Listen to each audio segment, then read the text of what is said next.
Happy Wednesday, guys. Guess what? Today is your last IXL assignment for the year. That's it. This is the one. It's the last assignment for you. So we're going to look at exponents today, which are something that I know you've seen before in school. I'm sure you understand it pretty well. But just going to kind of do a little extra practice because I know it's something that you'll see a lot of as you move into algebra, which is what you basically just do algebra your whole freshman year. So exponents are, a number, and then you got like this little number up there on the right, right? So that 2, to refresh you, just means that you are multiplying this number by itself that many times. So in this case, you have 9 squared, or 9 to what's called the second power. You're really just doing 9 times 9, okay? So 9 squared is the same as 9 times 9, which equals 81, okay?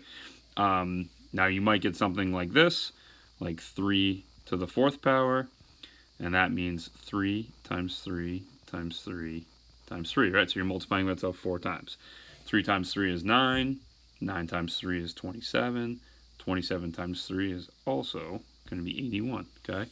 I think you guys will do pretty well with these. If you need a calculator, like if you get something crazy like this, 9 to the 5th power, you're doing 9 times 9 times 9 times 9 times 9.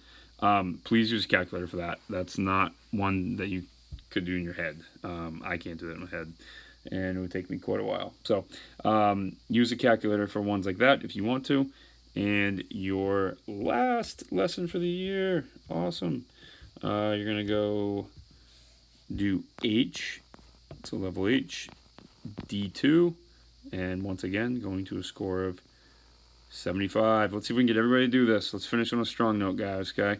I'll have a video for you tomorrow, and then next week you're going to have some celebration stuff from your 8th grade teachers, including myself. So have a great day, and let me know if you have any questions. Thanks.